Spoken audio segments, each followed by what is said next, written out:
All right, now we're going to start a brand new chapter here, a brand new unit on organic, and I want to kind of go over with you basically where we are.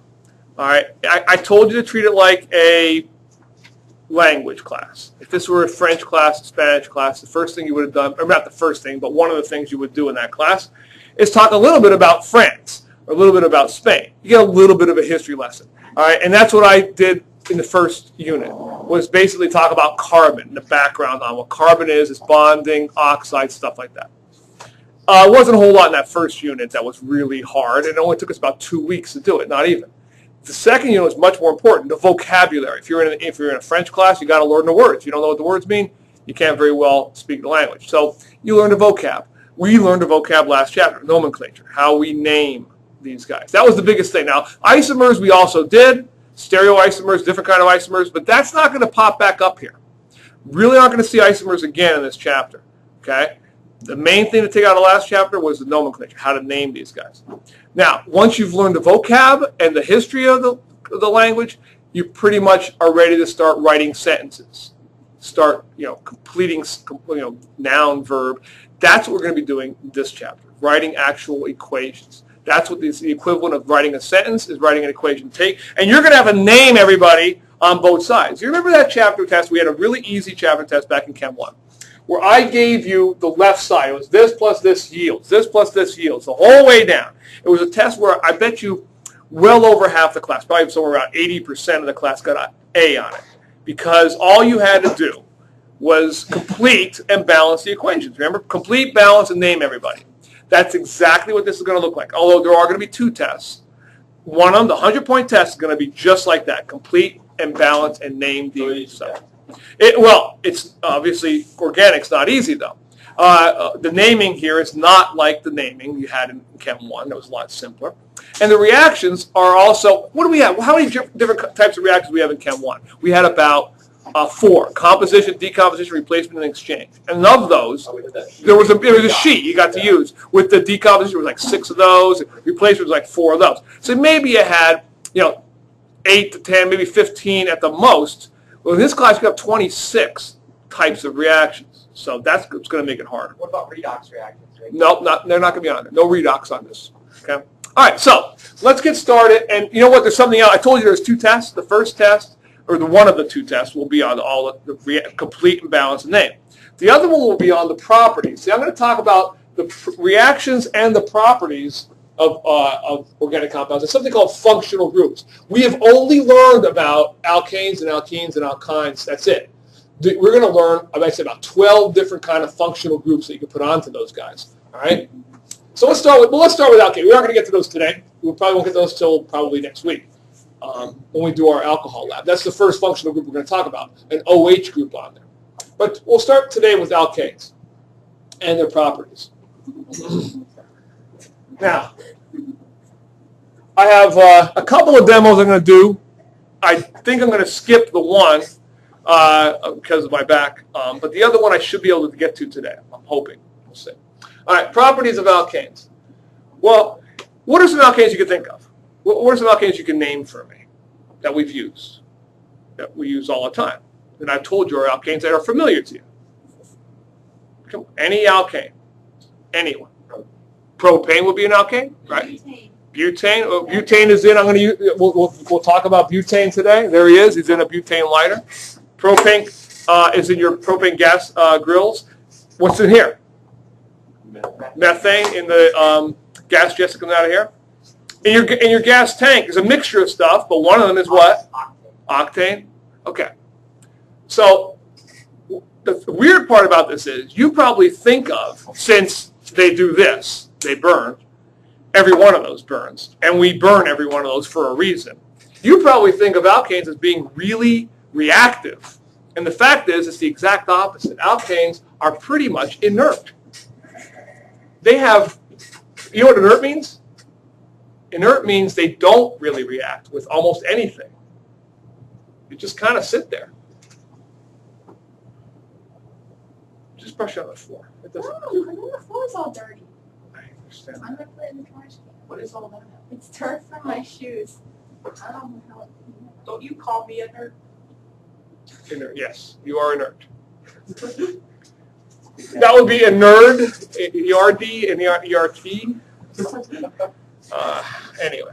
All right, so these guys are chemically inert. It turns out, however, people, that despite the fact that they don't undergo a whole lot of reactions, and they don't, the one reaction that they do undergo that's really important happens to be the one that's most important to us, and that is combustion. We're going to talk about that for the first one. Burning.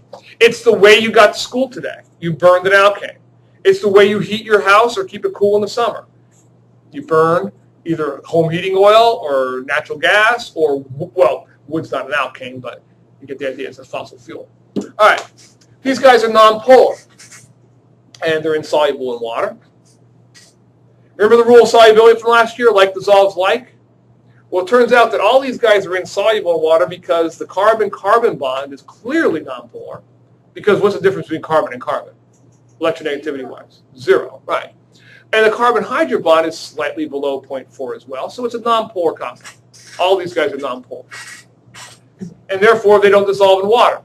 You know that. You've all spilled gasoline, pumping gas, or maybe put it into the lawnmower. And if you have water around, it just kind of sits on the top of the water. It's like a rainbow. They don't mix.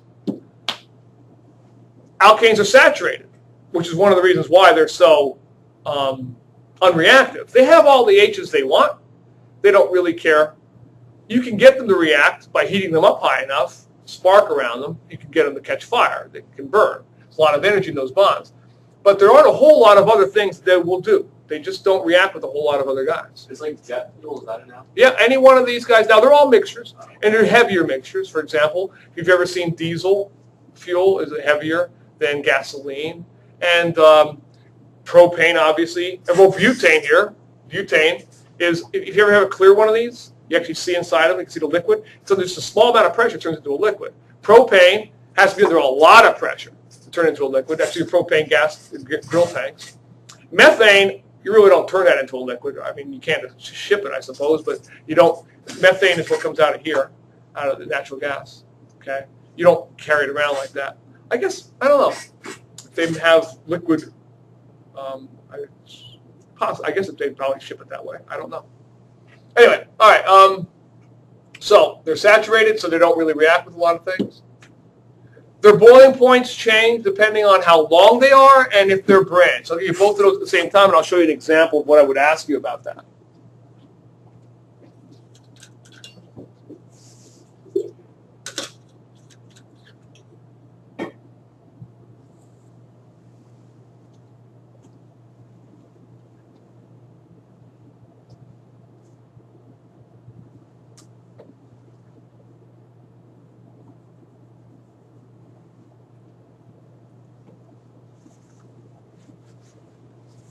Okay, so copy all that down. Let's talk about what I might ask you. I might give you two compounds. And of the two, I might say, who would have the higher boiling point? So let's start off, don't copy these, but just look. Say I gave you this guy and this guy. Okay? Assuming all the correct number of H's are around. Okay, this guy is propane. It's what the pros feel when they get hurt. Feel the pain. Feel the propane. And this guy is octane. It's what the I don't know. Octopus feels. It's what the octopus feels. Okay. I just thought of a good one. No, I won't say it. We're on camera. I'll have to cut it out. All right, so listen. Propane, you all know, is a gas at room temperature. And octane, or gasoline, liquid. All right? So which guy has the higher boiling point? Think about how I asked that. If I ask you which one has a higher boiling point, who's it going to be? Octane. Octane. He's going to have the higher boiling point. He has a higher boiling point, right? He doesn't boil until above room temperature, perhaps. I mean, by the way, your gasoline tank does not contain pure, straight octane. It has a lot mixture of a lot of other stuff. Got to like $8 a gallon. I don't know. Actually, it's a funny thing you mentioned that octane. The stuff you buy in cans, I'm not sure that is even pure octane, because the more branching, the better the the car runs in the engine. Less knocking. You know what knocking is, like in the car, if you hear, like, well, that's what it's called. So there's more branching, less knocking. So a straight chain alkane like that wouldn't necessarily be the best thing. They call it octane, but I'm not exactly sure if that just means that they're about 8 long, but they have other branches coming off it. So in other words, it's 2-methyl, 3-ethyl, octane. You know, I'm not sure. Either way, that won't be. Those are practical questions I'm not going to ask you. I'm going to ask you this: of those two, who has a higher boiling point? You would say him because he's longer. But what if I said, of these two, who has the higher boiling point? Now I'm going to give you a guy that has the same number here. All right. So if I have,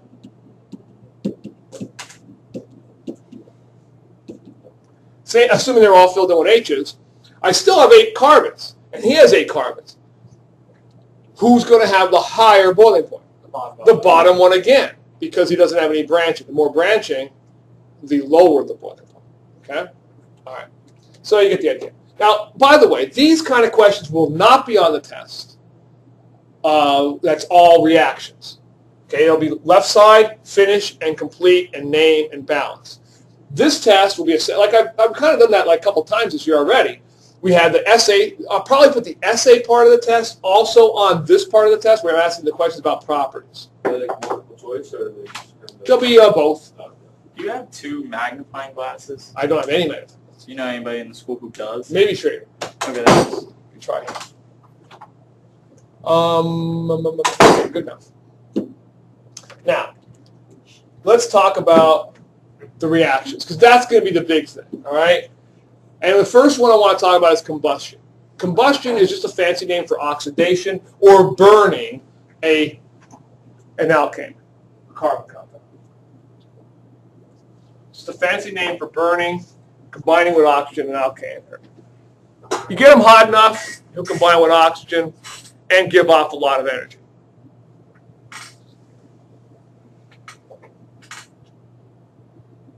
And that's the reason we do it, by the way.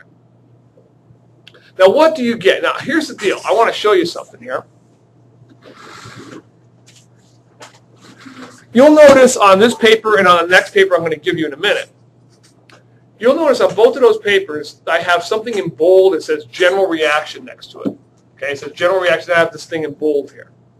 By the time you're done with this chapter, you're going to see 26 of those. And I'm going to give you this sheet somewhere in the middle of this chapter. And I'm going to say, you can use this on the test.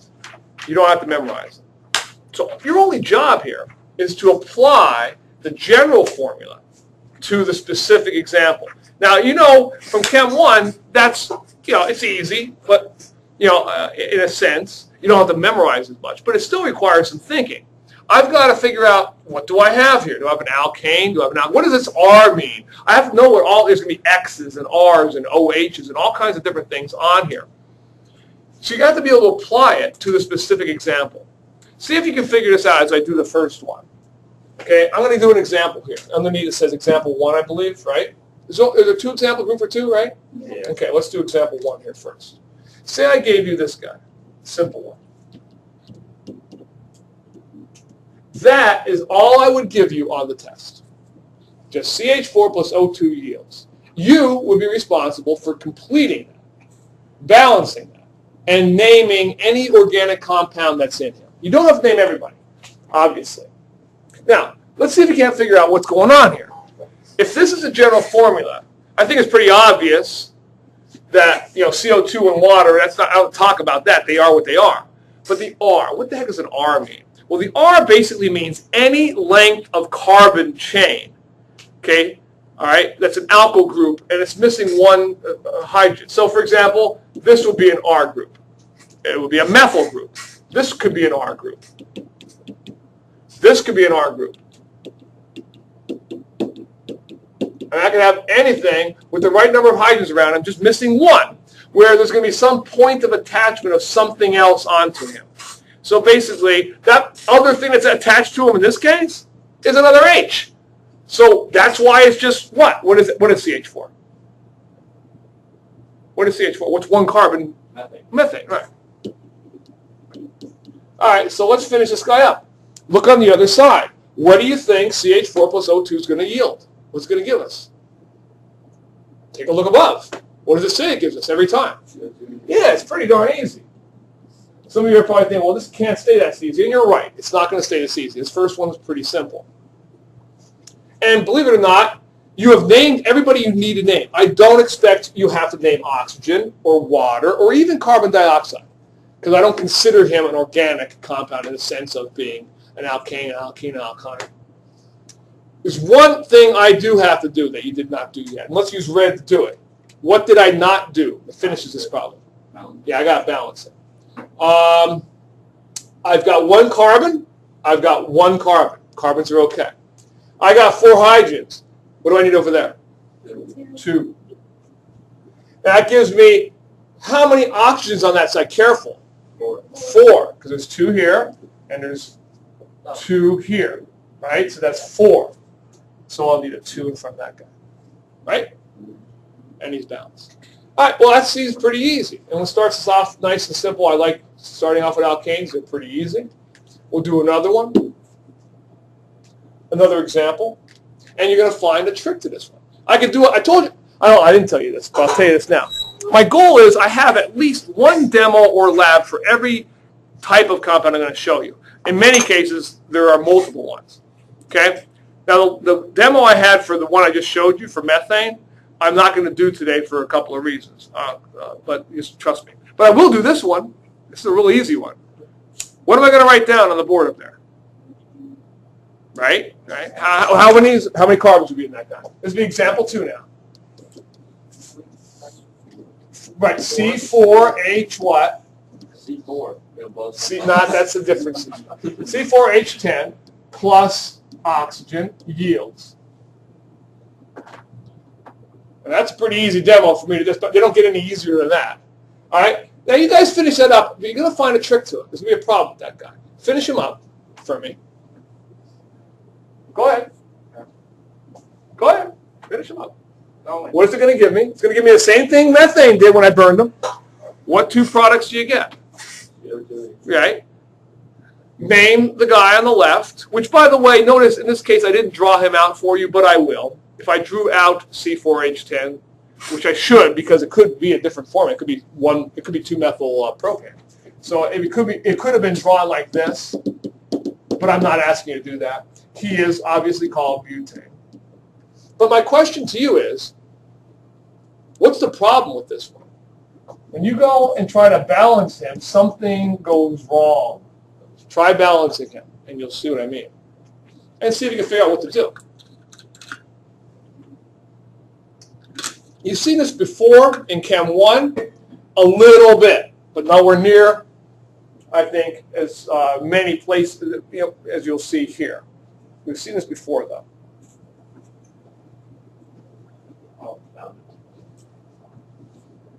All right, let's use the logic here, okay? Same logic you would be using. You would say, okay, I got 4 carbons. Don't write these down because I am going to change them. 4 carbons, I'll put a 4 in front of this guy. 10 hydrogens, I need a 5 in front of that guy. Are they good? Okay? But that causes a problem. Because oxygens, I got to balance out. I got 4 times 2 is 8. 5 times 1 is 5. 8 and 5 is 13. There's no one number I can multiply by 2. That's a whole number that will give me 13. What would give me 13? What could I have to use? What would I have to multiply by? 6.5. I can't leave it like that. I have to have whole numbers because I can't have a half of an atom, right? So I have to have whole numbers. What do you suggest I do? Nick? No idea? I thought you did. Get rid of one. What? Get rid of one. Multiplier. Get rid of one? What does that mean? Just change the rules? I'm just going to double everything. Yeah, I just double everything. If I double this, if I multiply him by 2, will that give me a whole number? Yeah. 13. I forgot the 1.5. Stupid boy. But if I do that to him, what do I have to do to everybody else? Multiply by 2. So my final answers would be 13. Let's do 13. 2. 2 times 4 is 8. 2 times 5 is 10. That's your final answer. That's why I said not to copy those down. So it really is 2, 13, 8, and 10. That will happen sometimes. Can anybody tell when it's going to happen?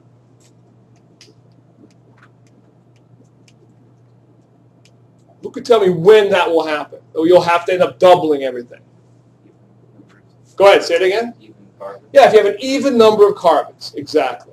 So if I had C2H6 or C10H whatever, 22, any of those guys are going to require you to do that. But even an odd number like C3H8 would not require you to do that because you'd have an even number of O's on the other side. But that's not important.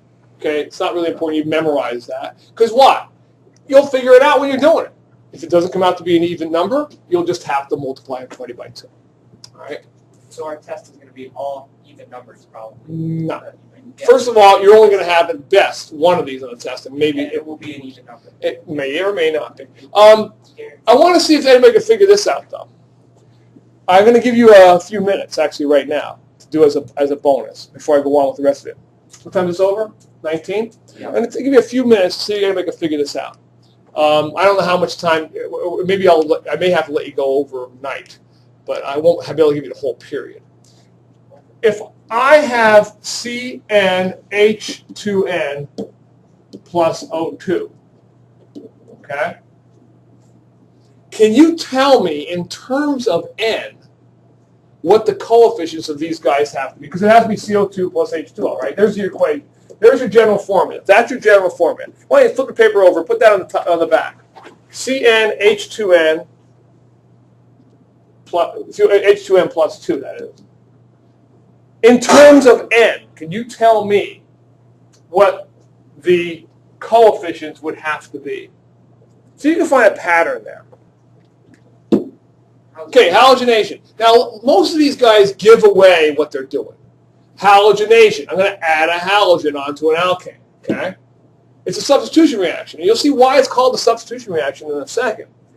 It's a substitution reaction because you're going to substitute a halogen for one of the hydrogens. And you, again, are given these general formulas. So you can see that. I'm going to show it to you, too. Watch. Take a look. You have that already on your sheet, right? Now look. Take a look at this. Here's what's going on here. This H, and you can think of X2 as being an X bound to another X, whatever X is. What do you think X probably means in this case? No. Again, I ask you to use some common sense and look at the name. It's a halogen. It's halogenation. I'm adding a halogen. So X could be, give me an example of a halogen.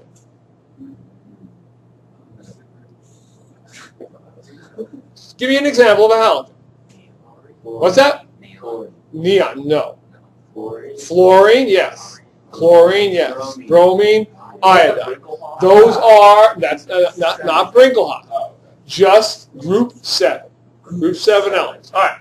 So, if I have my chlorine bound to a chlorine, it's diatomic, right? Look what happens. You watching this? This H and this X get together. This X takes that spot. You substitute the one X for the H was, and that's what happens. See that? You have to be able to understand these reactions, what's going on, to be able to predict the products. Again, I'm not going to make you memorize them. You're going to get that sheet, but you still have to be able to apply them and use them. All right, let's do this example then. I want to. One other thing I want to point out to you too. This little delta and lambda that's underneath there, they stand for heating and light. Heat and light you have to have. Okay. Delta means heat. Lambda means wavelength or light in this case. All right. So let's do an example. Let's say I take this guy.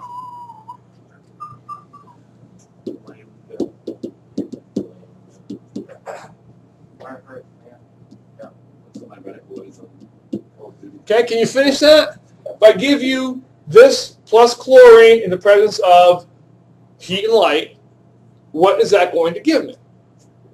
It's really not that difficult.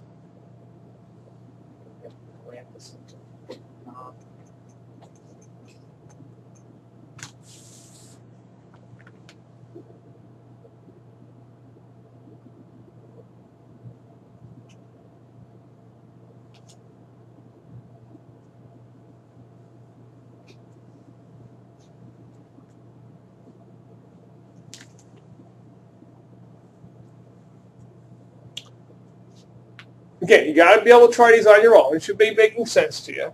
You're going to do exactly what I said you're going to do. One of those X's, one of the chlorines is going to get added onto the alkane chain. In this case, it's only too long. And the other one's going to go off with, the hydrogen. So you should get something like that, right? Now, what do you have left to do? You have to make sure it's balanced. Is this guy balanced? Take a look. Is he balanced? Mm-hmm. He is. And did you name everybody? What would you name this guy on this side? What's this guy's name? Ethane.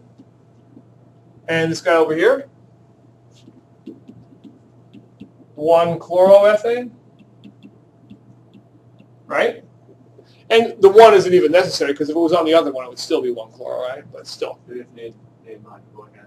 Nope. Why not? Because I don't have to name him or him. I don't have to name either of those guys because they're not organic. Only the organic ones you have to name. And HCl would be hydrogen chloride or hydrochloric acid. Cl2 is obviously chlorine, but you don't have to name them. All right. So that's not bad.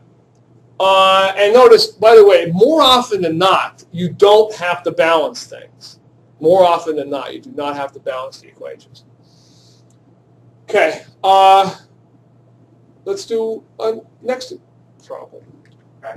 Cracking. I love it. How you make crack. Lots of money to be made here. All right. Well, cracking is, again, exactly what it sounds like. You're going to crack an alkane chain. You're going to break it. It's a non-specific reaction. It doesn't happen in any particular place where you crack it. You can get more than one possible answer. Okay, let me show you. It's like a bath. You just heat up an alkane. And by the way, it has to be in the absence of oxygen. Why in the absence of oxygen? What would happen if you heated them up with there's oxygen around? What would you do? It's a pretty easy question. If you heated up the alkane and there was oxygen. Oxidize. Correct. And what's another name for oxidation in this case? Rusting is oxidation, correct, but not in the case of having alkane there. I call it something else. You just saw it about 10 minutes ago. Combustion. Wow. Wow. This is the wow factor right here. Yeah, heating oxygen, I guess. Yeah. Mm-hmm. Mm-hmm. Okay. Oh, I have to crack my back. Oh. That's what I wish I could do, cracking right now. I wish cracking could help me right now, crack my back. Yeah, I can crack my back. All right. Here's your equation. Notice what happens. In an alkane, you take an alkane and you crack it, you get a shorter alkane and a shorter alkene. Let me show you with an example. Say I took this guy right here.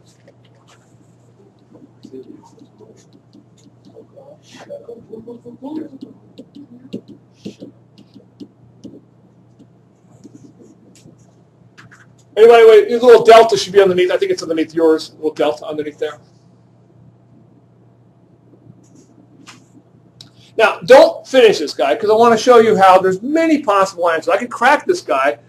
If you look, I can crack him here, I can crack him here, I can crack him here, I can crack him here, and you are going to get a mixture of those. I don't care which one you would write, but say I did this guy.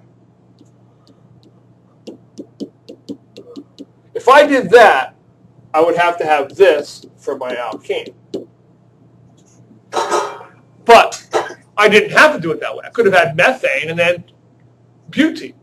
Or I could have had the double bond over here and a single bond over here. And you will get a mixture of things when you crack stuff. So is that what we're writing down? Yeah, you can write that down. But you also have to name everybody. I don't care who you make out of this. I do care that you name everybody you did make correctly. What would I call this guy right here? Ethene. And that guy right there? What the pros feel when they get injured. Propane. You bring propane? Mm-hmm. And? So like you said, we could have put the double bond on the other side. Yep. I could have also had this plus this. So it doesn't really matter at all. Yeah, right. makes no difference. Because it says non-specific. It doesn't. Now the other one, you couldn't. You know, in most of these, you're not going to have a choice. You have to make it a certain way. But in this case, you do have a choice. Oh, is this guy balanced? Yes. Yes, he is. Some people say, well, I don't. How can he be balanced? I don't understand.